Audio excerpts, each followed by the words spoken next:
Hey, everybody, if you'll put your name and organization in the chat box, we'd appreciate it. Thanks.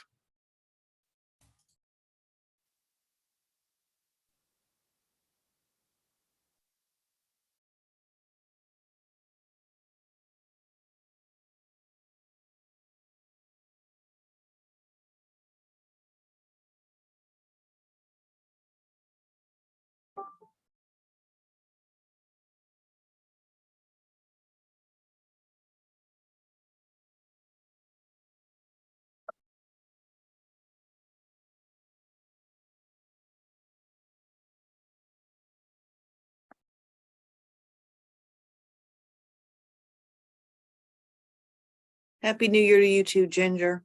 Right, we got about 7 minutes. So if anyone wants to grab a coffee or a water or Coca-Cola or whatever, we got about 7 minutes and we'll get started.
Again, if everyone put their name and organization in the chat box, that'd be great.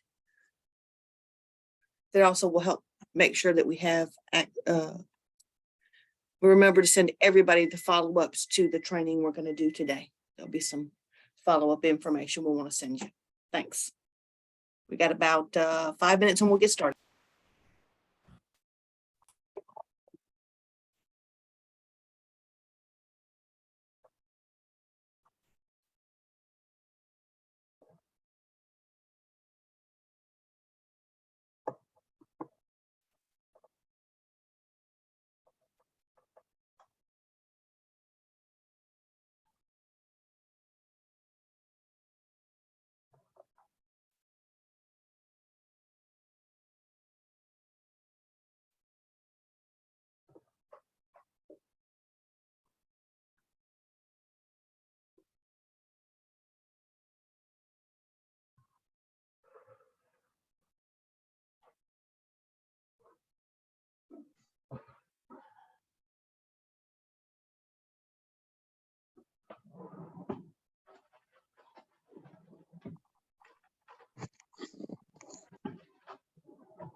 Good afternoon, and like Ginger said, Happy New Year to everyone. If you will put your name and organization in the chat box so we can have a record of attendance.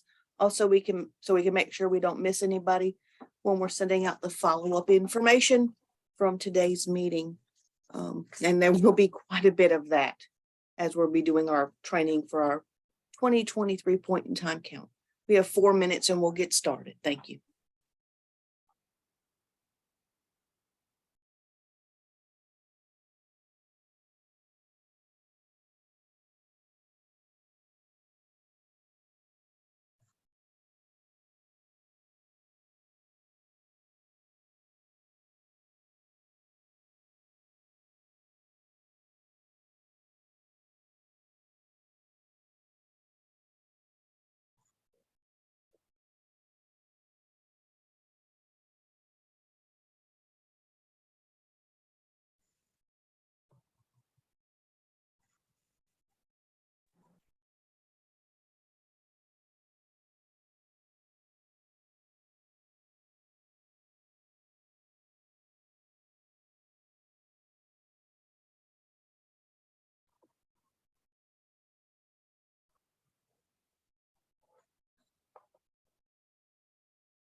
All right, good afternoon, everybody. We've got about 1 more minute to get started.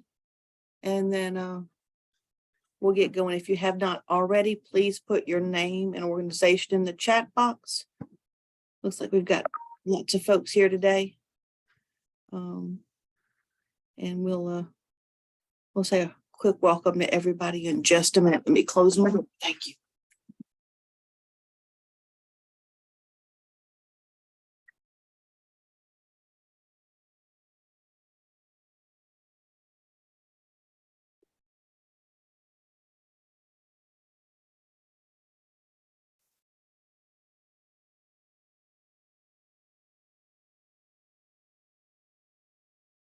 All right, it is 3:01. We're going to go ahead and get started.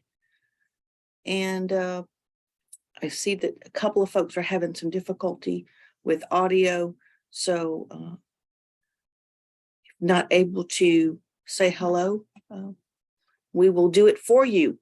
But in the meantime, again, there's some folks here that are maybe new to the housing navigation meeting or maybe just joining us because we're going to be doing 2023 point in time count training. Back up again. Happy New Year. Welcome to the January Housing Navigation and Point in Time Count Training Meeting. Again, I'm Pat Frey with United Way Home for Good, and we are the Continuum of Care lead here in Columbus, and we'll be leading the point in time count again this year throughout Muskogee County in Georgia and Russell County in Alabama. Really quickly, we'll just go through and just say hello to everyone. And that way everyone has an idea who's on the call, and then we'll get started because we do have a jam-packed schedule today. So Miss Denise, you are almost ready next. Hi, everybody. Denise Mackwater. I work here at the Home for Good office.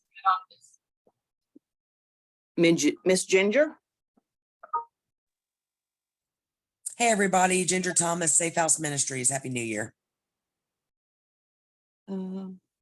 Langen, Parks and Rec. Yes, Janet Langen, Parks and Recreation. Welcome. Thank We have a Samsung. I think that's me. Hello. That may be And me, that would- Pat, Roy Willis, That is case you, Roy manager, Willis. Safe House Ministries. That is you. Hey, Roy. Hi. Hi, everybody. Latricia. Oh, yes, ma'am.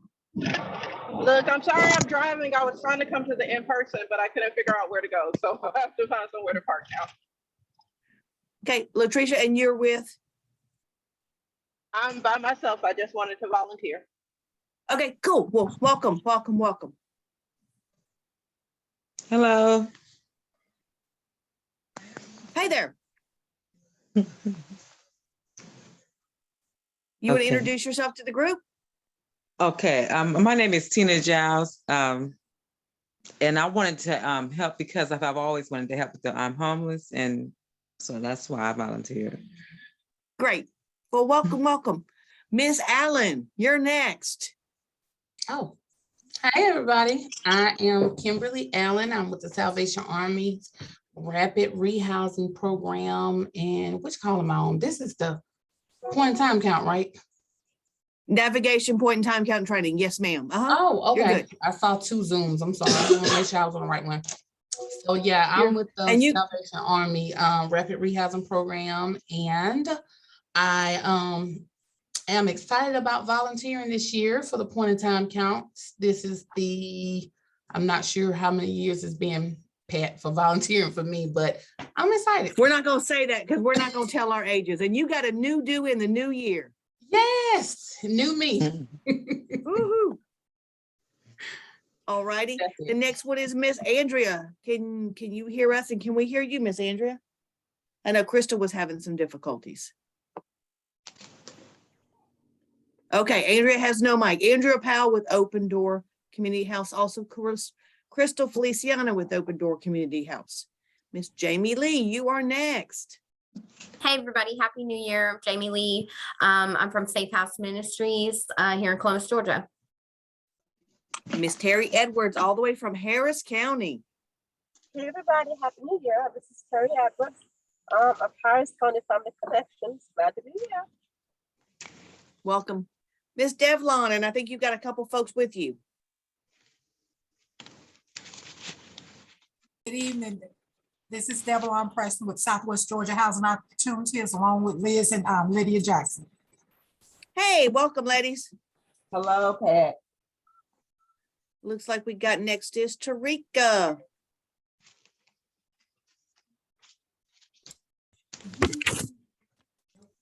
Hey, it's Tarika. I'm case manager with, I'm sorry, y'all, Home for Good with Rapid Rehousing. Been that kind of day. Joan Elise.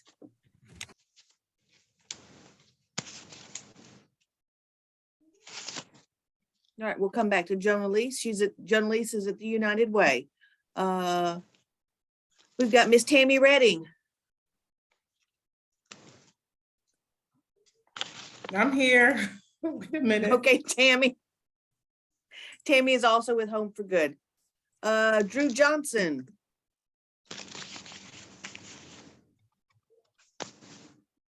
All right, Drew is also with Safe House Ministries. I think we just about gotten everybody out. I'm Yep, sorry. looks like we've. Yeah, you are. Hey, Tammy. Yeah, hi. Tammy Redding, we're Home for Good, coordinated entry. All right. And if others join us, we'll try and introduce them as they come in. Again, if you have not done so already, please put your name and organization in the chat box for records of attendance, but also because we'll be sharing some information after today's meeting, and we will want to make sure everybody gets the information.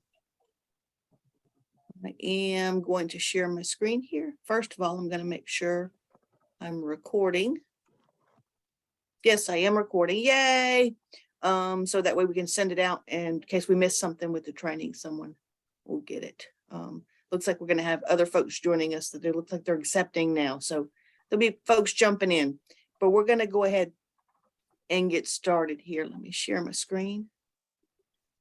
We're going to do a quick overview for potential volunteers, meaning that we want to make sure that everybody who's here knows what the point in time count is, why we do it, how we do it, and then we'll go into the nuts and bolts of the app and actually doing the count and how that's going to get done.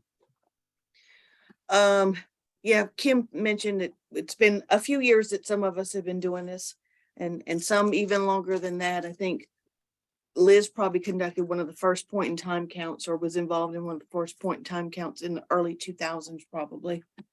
So this has been going on for quite some time, and we'll go on as long as we have folks who are experiencing homelessness within our country. The point in time count, and I'm not going to read slides to you, but it does occur every year, the last 10 days of January, with the only exception being the last 2 years because of COVID response and not wanting to have post-holiday surge of COVID infection. It was moved to February. But every other year, and it's ever been done, it's been done at the last 10 days of January to give a snapshot of what the homeless situation is in a community. Same time of period of each year. It's done in the last 10 days of January for a couple of reasons. And we'll go over those. But what we do in the point in time count is we're assessing the numbers, obviously, of those who are experiencing sheltered or unsheltered homelessness, meaning they're in one of our shelters, one of our transitional shelters, one of our emergency shelters, or folks who are living on the street, in cars, in the park, under the bridge, or whatever, again, being in the unsheltered situation. And again, this slide will just explains a little bit further as to some of the areas you might see folks in an unsheltered type of situation. Why we do the point in time count? For a number of reasons. Number one being because the government tells us once every 2 years, we have to do a full count. Every other year, we only have to do a partial count. As a community, we made the decision years and years and years and years ago that there's no sense in half stepping.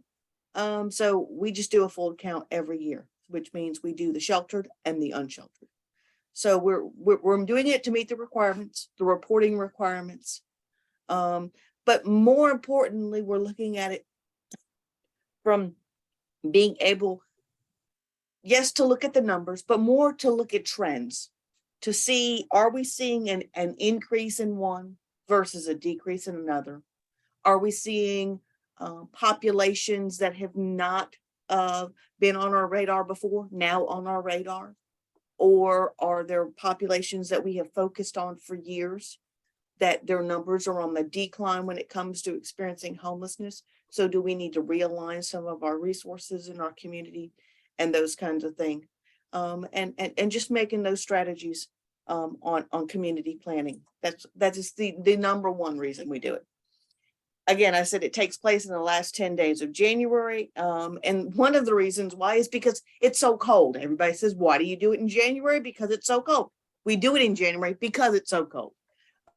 Because it's more likely that folks are accessing emergency services. They're more likely to come into providers at night or early in the morning to seek respite from the cold and sometimes snow and rain and those kinds of things. Thus, we're being able to assess and enumerate more individuals that if it was really, really nice weather, if it was, mid-spring in Georgia, folks would be so scattered out and we would have a harder time in getting those numbers. That's one reason. The reason we do it at the end of the month for a number of reasons, like I said, with the cold. But the other one is because if someone has resources and money, they're normally out of money by that time. So if they were paying a friend to let them stay there, or if, as long as they have some cash, they could stay with family, but as soon as the cash is gone, the family says, yep, you got to go. They were staying in a hotel and paying for it, whatever. Normally by the end of the month, that money has run out. So again, accessing services and more readily available for us to assess their homelessness and their needs going forward. Point in time count is not just a 1, 2, 3, 4, 5, 6, 7, 8, 9 time. It's just not a count. It's a short assessment. It's a survey. Would you, if you would, about 17 questions long, and we will look at those questions as we're starting to go in and open up the app and get everyone going for this year. But it's asking demographic information, but also going a little bit deeper into some things so that referrals for emergency and permanent services and or housing can be done and in an expeditious manner. So we use an app on our phones. It's uploaded. You can delete it after the count, keep it on there, whatever, because the information is not saved. Hit submit and the information goes to the cloud and we retrieve it through our command center. So there's no risk. What we normally do is when we have folks, volunteers who are leaving the count, we usually just ask them to go ahead and delete the app at that time. That way, it's just another step to make sure that we're good to go. Point in time count is just 2 weeks from yesterday, the 23rd and 24th of January.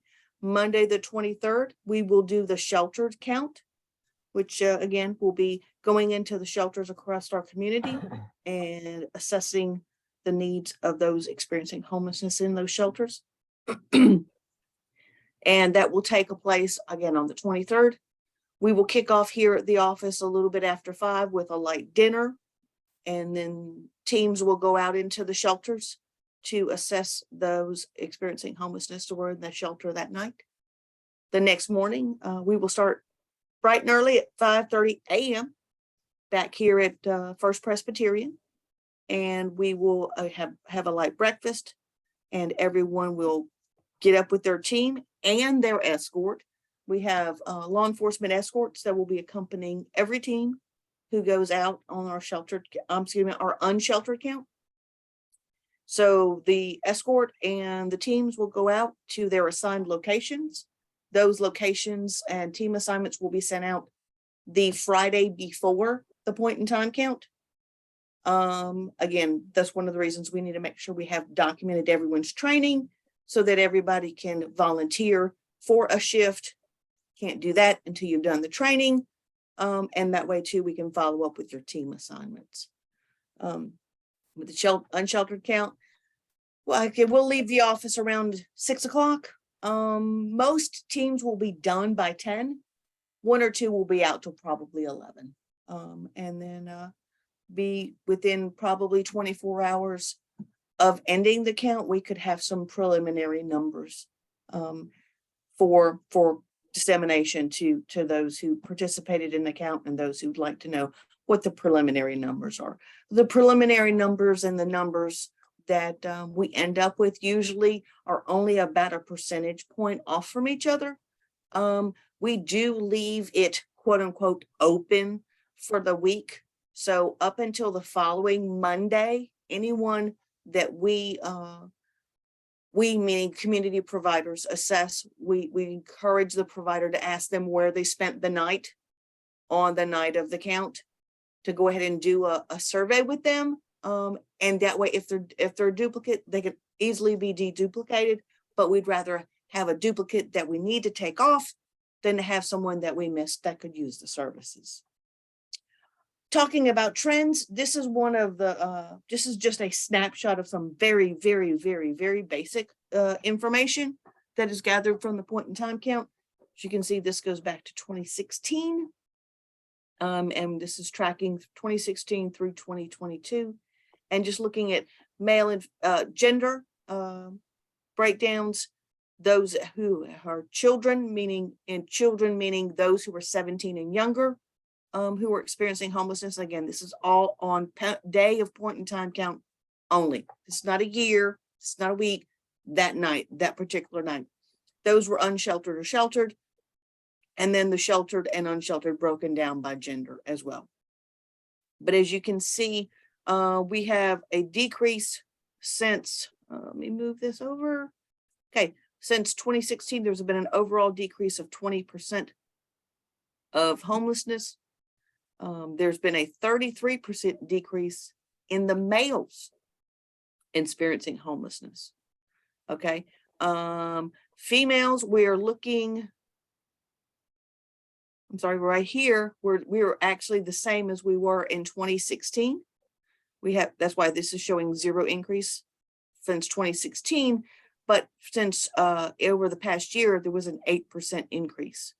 So the numbers of men experiencing homelessness are going down, where the number of women experiencing homelessness, I would venture to say, have gone up and then gone down to the original number. So we've not been making as big of a dent here, or we have more coming into the system, which is actually is the case. Looking at another trend that's interesting, in 2016, you saw that there were 17 children that were assessed or recognized as experiencing homelessness on the night of the point in time count. By 2018, that was over double at 34. By 2019, we're at 50.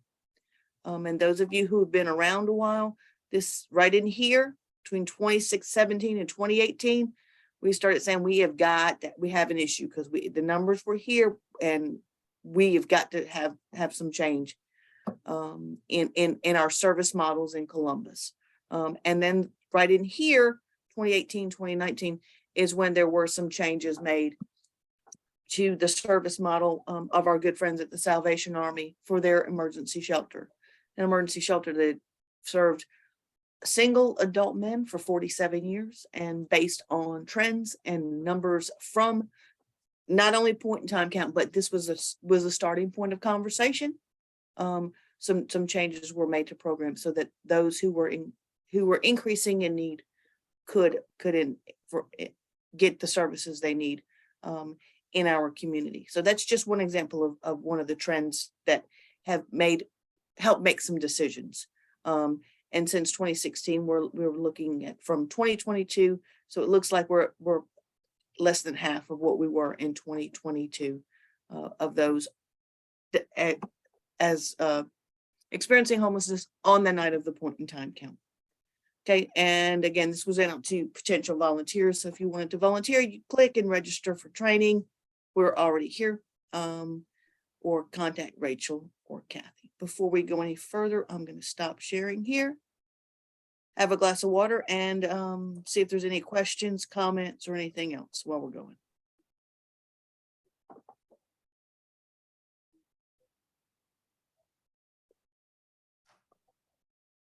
All right, I'm going to pull up the next screen. Denise, did you want to go over the app or did you want me to? You're doing a great job.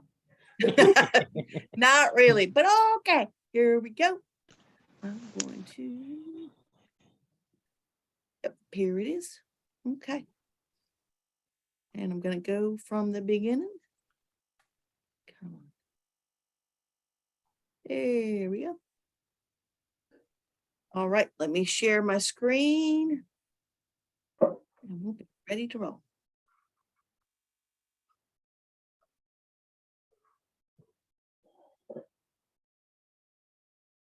Ed, I think we have a question. I'll go ahead and read it. Could you put in the chart of the pit, the number of shelter beds available at the point of the count? I think that they would be very interesting too. I think that came from Liz. Okay, absolutely. Yeah, that would come from our housing inventory count. Yes, we can certainly put that. And the numbers have gone up over the past couple of years, especially really over the past 12 months. So yes, we can the housing inventory count includes those numbers. So absolutely we can do that. All right, somebody give me a nod, a shout, making sure you can see my screen. Yes, we can see it. Okay, cool. All right, I'm gonna move these names around. All right, first thing we're going to do is we're going to, and I'm going to take this slow and hopefully at least some of you will be able to follow along, and let's go ahead and get the app downloaded so you can start practicing on the app doing actual surveys while we're in test mode before the date of the count. So anyone go to your app store or your Google Play and find Counting Us, the app. And that's what we'll need to go ahead and download. And we'll let everyone get a second to find it. To install it and then Pat, open it. Pat, can we check with the audience to see if anyone that wants to install the app right now? We take a survey. Yeah, I was hoping that that's what we would do. Yeah. Could the audience let us know if you're going to be downloading the app right now and going through it so we'll know?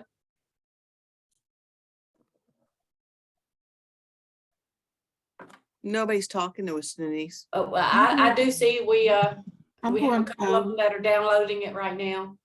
Okay, cool. So we'll take it slow. Yep. I'm installing it now.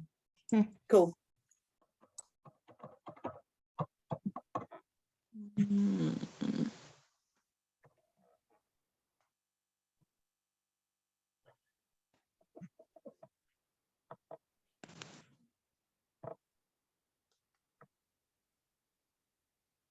Once you get to the install and you click open, then you'll need to go ahead and register.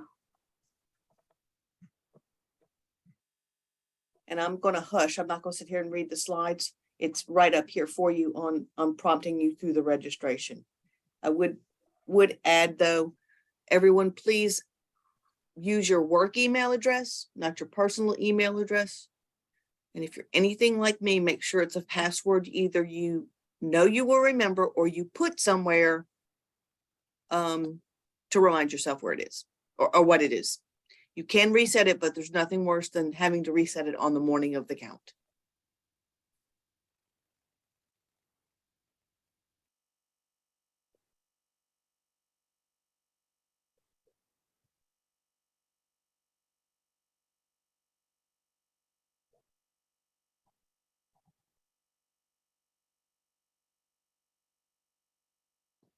And for those that already have it still downloaded on their phone from last year, you won't have to go through all of that registering again. Just be sure to choose the specific count for this year.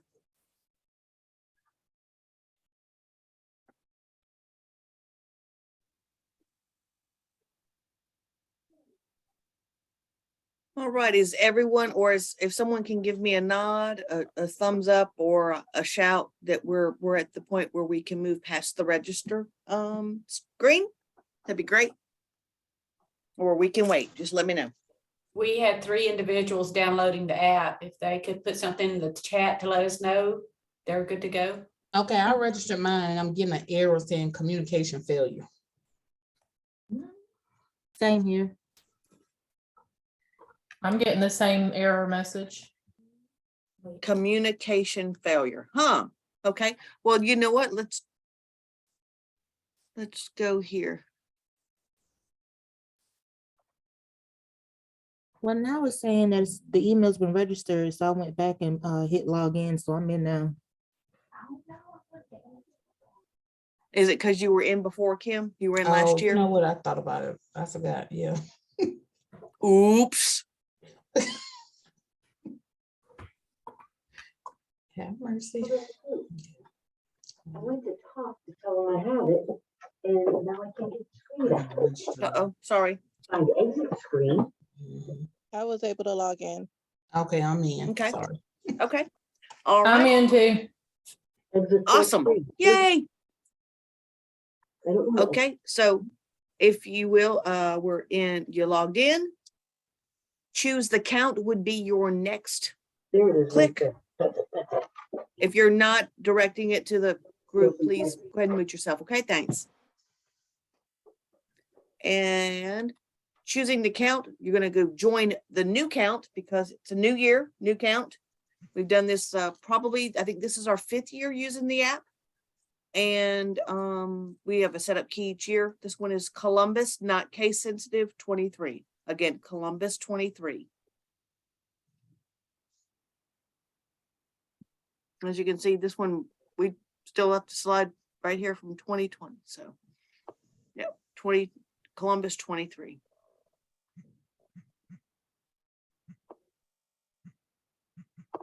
So now we're counting for 2023. Get started.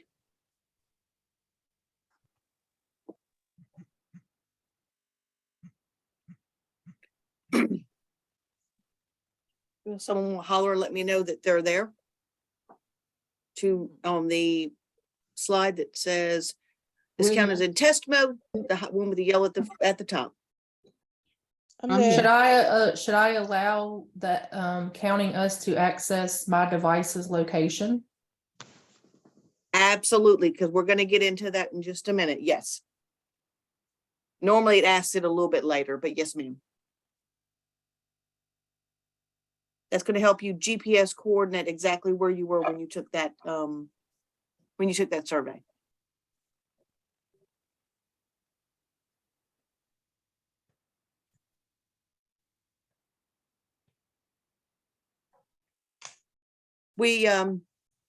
There's a couple of different selections here that were not here before. And we're going to go over them briefly. We will not be using them for the count per se, unless we have, put this way, the first one, the known locations will not be used for this count. That's used during the year. The unsheltered person observation, you would use if you were out and about with your team on the morning of the 24th. You approach someone, you ask them if they're experiencing homelessness. In your mind, you think, it's a possibility. They're sitting at a tent. Did you register? They look like they've been there a while, but they say, listen, I don't want to talk to you. I don't want to talk to you.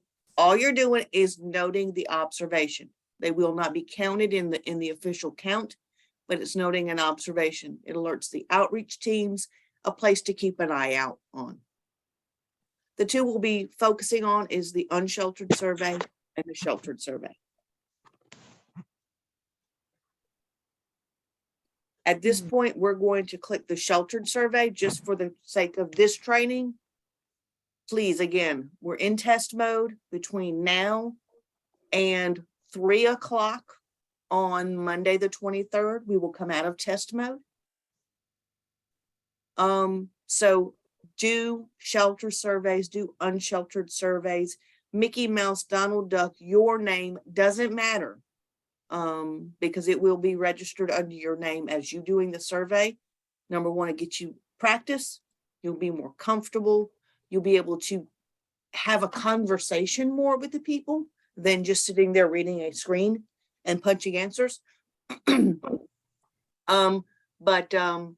will give you lots of practice, but it's also a way that we can verify that folks actually went through, did complete a practice assessment, and are eligible to complete assessments as part of the official count.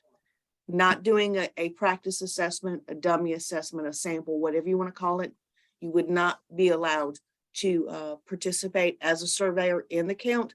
We will inactivate your account so that only those who have practiced would be able to do it. It's only fair to the other surveyors, but more importantly to the clients. So we're going to do a sheltered survey here. First thing is going to see is if person is an individual or are you surveying a household? Some of our shelters, serve households.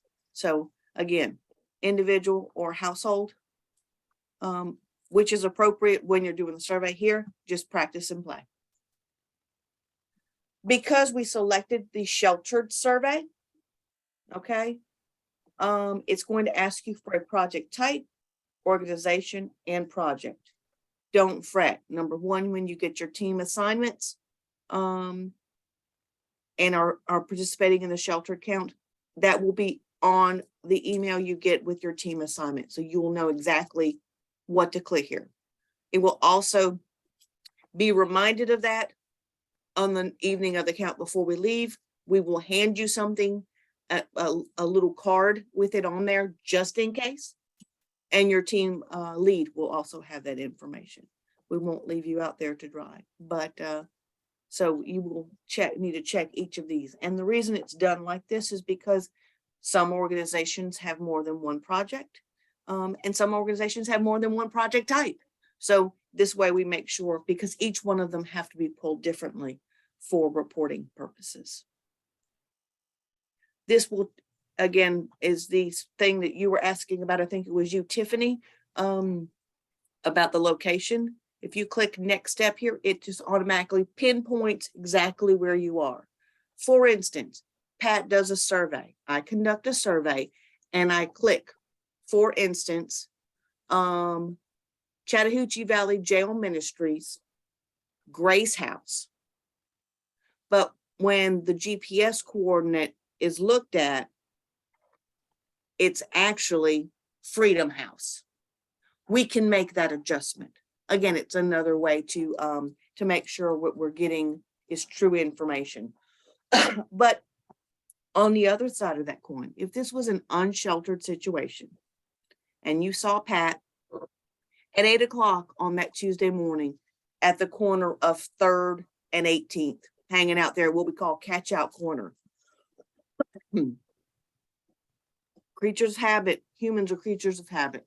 So if I'm looking for Pat and Pat didn't come to her appointment when she was supposed to, I'd say, hey, in the morning, before I come in, I'm gonna run by there and see, because likely I'm gonna be able to catch her there or see someone who knows her and ask, hey, have you seen her? I'm looking for, trying to catch up, let her know I'm looking for. Those kinds of things. Also gives us an idea of movement of encampments and those kinds of things. So that's the GPS coordinates are very, very helpful. All right, so the first question of any survey is, have you been surveyed today? If the answer is no, obviously we will go on and conduct a survey. If the answer is yes, it'll say, thank you very much, whatever, you'll hit click and the survey will end and you'll be prepared to start another one. Again, we can deduplicate pretty easily, but we prefer not. It's a waste of your time. It's a waste of the person's time. So if it we have to make sure we ask that question. Don't make an assumption. And then, of course, it's just some standard questions. Again, here's some demographic information. Before I go any further, let me remind everyone, no one is required to participate in the count. No one is required to answer any of the questions. And if we're talking with someone, the person's doing the survey, and we get to a question, they say, you know what? I don't really want to answer. Okay, you can click refuse. Is not a problem. Is not a problem at all. Everyone has the right to answer any question or to refuse a question at any time. Number one, we ask these questions just as they are. What is your gender? Or what gender do you identify in? We would not ask a person, so you're female, right? We do not make assumptions of any kind.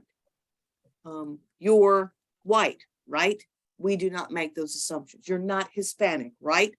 No, we ask the questions, and however the person identifies, that is the answer we select.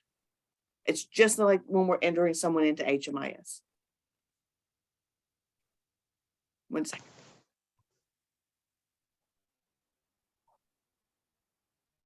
I guess I went ahead a little quickly here because yes, it talks about here that refused is in the drop-down menu, that any of these arrows, you will click there, it'll come to the answer and you will select it. So and the questions, of course, are very much like the enrollments or the initial enrollments in any program, talking about how long the person's been homeless. There are questions here about if it's part of a natural disaster or COVID-19. Then we'll go into questions about chronic health conditions and those kinds of things as well. Veteran status is also something. You'll go through all of that. The last thing in here is notes. This is where we put contact information for the clients, or we can leave message at mama's. Best can get in contact with client on Monday, Wednesday, and Fridays at lunchtime at Safe House, whatever. And then you would hit submit survey. Pat, Keep clicking. Yes. that's a good area to write down cell phone numbers or emails from someone. Absolutely. Any contact information should go in there. Yes. Yes. Okay, again, a good thing. Thank you for that, Denise. Once you've submitted the survey, you can't go back and correct it. You can't even go back and retrieve it. So make sure all the answers are questions are answered. But if you have a concern, let one of us know and we can certainly take a look at it. We do not change surveys without clients giving us information that is contradictory, but we could always make a note that in case it came back later and there was an error, a data quality issue or whatever, excuse me, that we would have noted that, okay? Once we get through here, we will be sending over to all of you the link to this, excuse me, to these waivers here. It's our confidentiality statement, obviously, because we can't, what we hear at point in time count stays at point in time count. And the waiver and release for volunteers. And that also includes a picture waiver. Once you fill those out and hit submit, they come directly to us. No more printing of papers and bringing them in or any of that. But again, we will not be able to go out as volunteers on the day of count until we have those. We will send you those probably in the next, probably 2 hours. You'll have those because we have those keyed up and ready to go. We just going to need to enter everybody's information so we make sure we have everybody. I have a question, Pat. Tiffany, you know what? I think Denise hasn't given permission for you to ask any more questions today. What you got? So I know in previous years, I've done our clients for transitional housing. And does it, like, this hasn't happened before, but with just for anyone's sake, if, let's say I was in the middle of doing a survey with a client and my phone rang and it was an emergency type situation and I had to stop doing the interview survey thing with the client, is there a way that I could like pause it or save it for later, or how is that The best thing possible? is to go ahead and hit submit and start a new one later. That way no one's information is floating. Gotcha. Okay. Yep.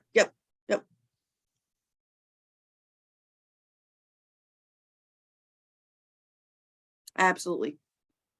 What other questions do we have?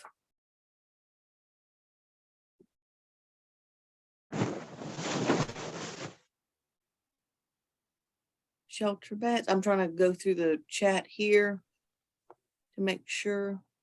Also, we will send you this link here. In fact, if you give me 1 second, I'm actually going to go ahead and bring it up. It's the link for actually volunteering for the actual count. Let me pull that one real quick. And it's very simple. Click, click, click.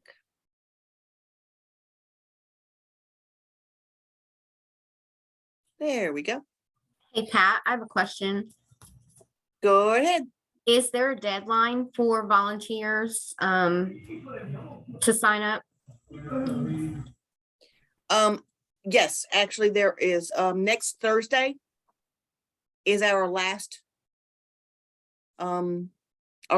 training for volunteers. Got it. Thank you. So I would say Wednesday is probably the deadline unless they sign up early Thursday morning. Yes. Another question. Go ahead. If I'm doing the surveys for our transitional program, do I need to do the training?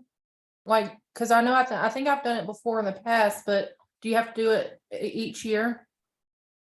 You've just done the training. You will need to do a sample test, a sample survey. Okay. Yep. That's why we wanted to have it as our meeting today, so everybody could, because there's several organizations here who are either participating in doing their own or in doing others. And this way it's just easier to get everybody in one fell swoop. So yes, if you'll do one sample survey, if Minnie Mouse is there, that'd be great. So we will send you the link again to register for your for the actual shifts for point in time count. Again, it's very simple. Click on the link. This opens up your name, email, phone, which shift. You're just saying that you have attended. We will verify it as well. And we have that on there just in case someone has forwarded this link to someone who has not attended the training. We're trying to keep it close hold, but you know how it is. If it's on the internet, everybody shares it. And then you'll just hit submit and you will get a response saying, thank you for registering. And if you have any questions, it will direct you to contact Denise and or Kathy to get those questions answered. Really, really, really simple. We will go ahead and send all of those links to the training, to the potential volunteers thing. So Jamie Lee, if you want to send it to a friend of yours or whatever, and say, hey, listen, you might want to take a look at this. If it's a person who's not been there before, they will need to attend one of our virtual trainings together. Some of our returners are just doing the training at a self-pace, and that's okay. But we prefer to have some interaction with everybody and make sure everybody's on the same page. Over the next week or so, we'll be sending out more suggestions, what to wear, what not to wear, what to do, what not to do. Like I said, and next Friday, all of the team assignments will go out. And we'll be ready to rock and roll for another year. Any other questions? I know Denise had a couple of things to talk about. We will be sending out the referral information and the coordinated entry information from December. And in February at our annual meeting, we'll be doing our quote unquote annual report, talking about how many people were served by different programs and all of the other interesting statistics. We'll go over some of our mandated training. We'll talk about VAWA again in February.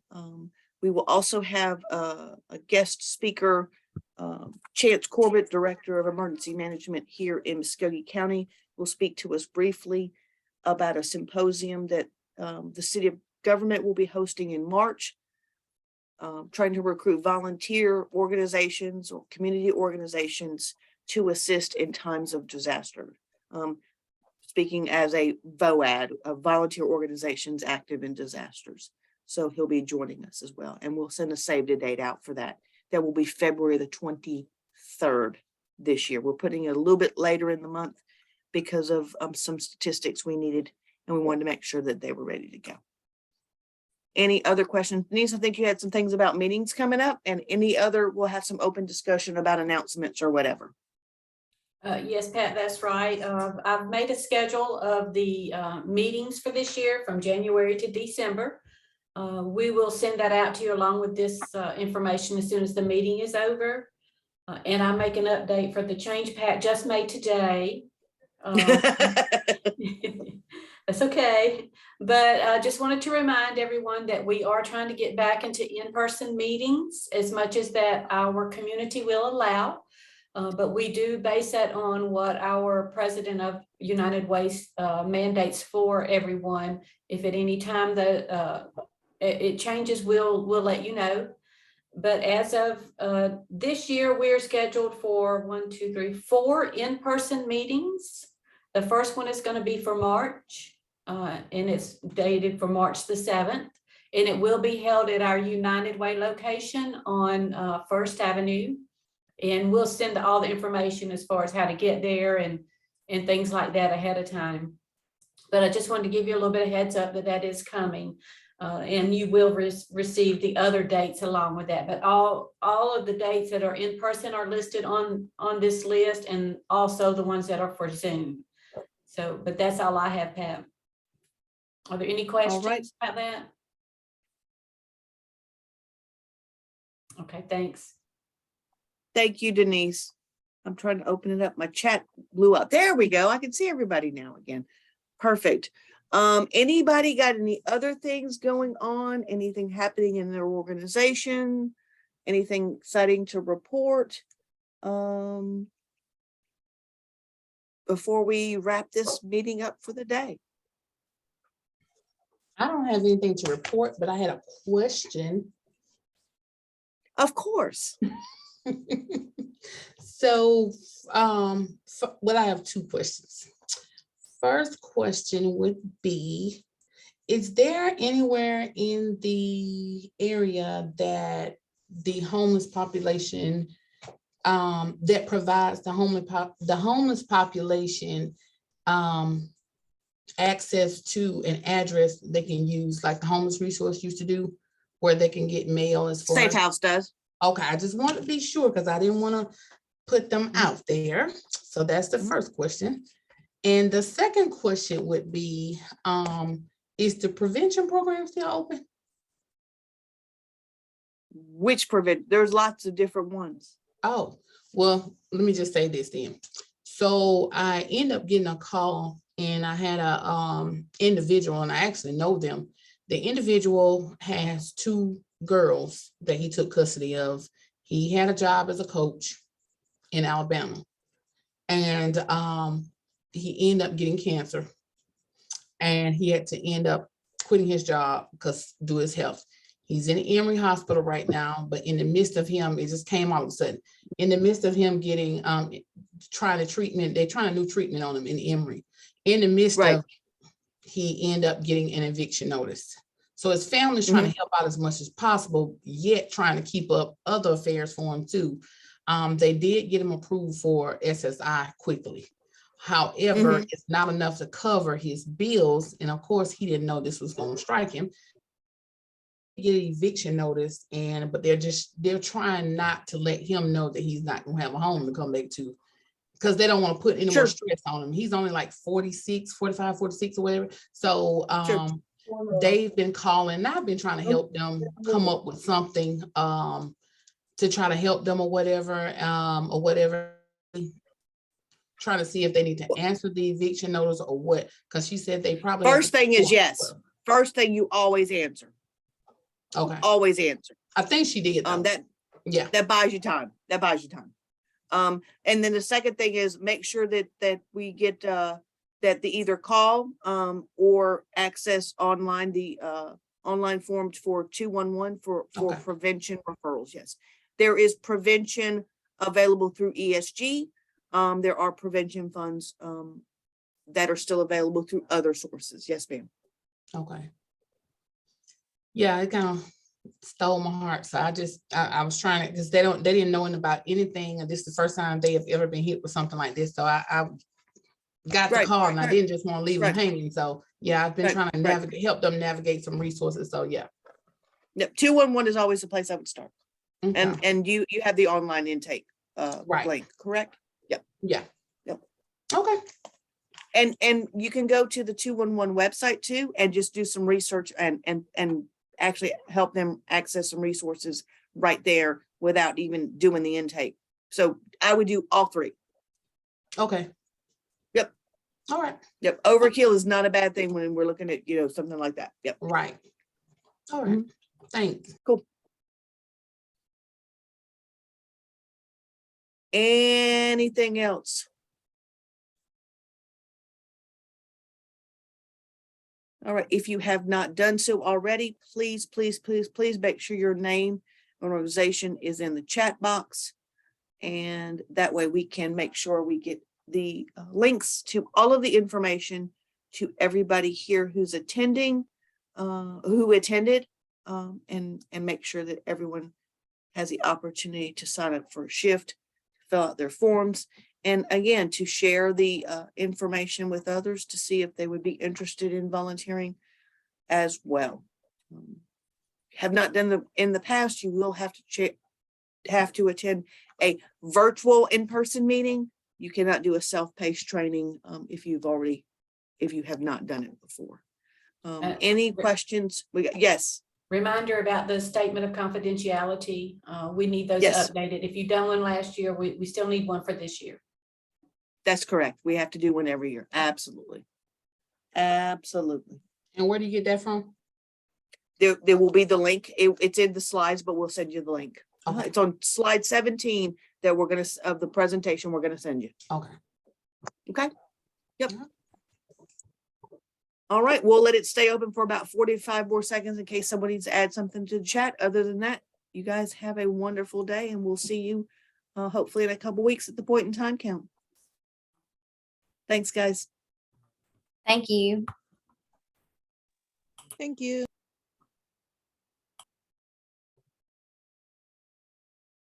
Thank you, ladies.